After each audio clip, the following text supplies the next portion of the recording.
All right, we got a 2013 Chevy Equinox. Customer complaint is she came out to start it one morning and would turn over, it's fired up, and then it died. All right, so you see here I got the battery cables connected to the trusty old van here. You always want to make sure you have a good battery whenever you're troubleshooting. Sometimes you can kind of run around, chase your tail because you have low voltage and it's causing some weird readings. So always make sure the battery's good. If it's not good, then either charge it or put some cables on it. So right now what I did is I shot some ether into the intake. What ether is just a substitute for fuel. So if the engine isn't getting any fuel, you shoot some ether, something flammable, preferably ether because it has lubricants. You don't want to be shooting brake cleaner or carburetor cleaner because it's dry. You might damage the engine. So starting fluid is made specifically for that, so it won't damage anything inside the engine. All right, continuing on this, the hell is it? Chevy Equinox 2013, I guess. So what I'm monitoring here in the fuel system data is going to be desired fuel rail pressure versus actual fuel rail pressure, or at least what the sensor is reading. This is a dual setup, a dual fuel system setup. So it has basically a low pressure feed side. So the in-tank pump feeds the high pressure pump, and the high pressure pump.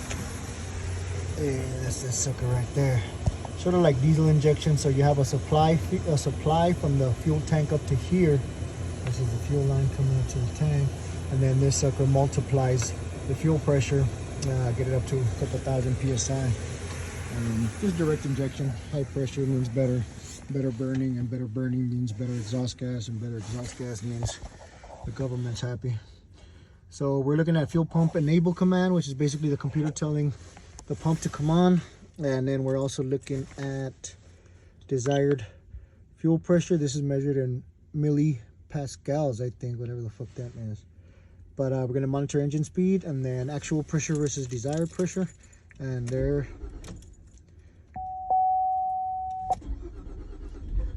All right, see this. See engine speed, but see that mass airflow? It's not showing any air. Yo, what up, guys? Well, I ended up finding a bad throttle body on this thing at the end, but I thought it was kind of interesting. One, when I first got there, I did the sweep. That's one of the first things I checked. It was good. Two, I didn't have any fault codes related to throttle plate position or accelerator pedal position. And then thirdly, that mass airflow low reading that I was just talking about. Well, if you think about it, the throttle plate's closed. It's not allowing air to go in, so hence the low reading.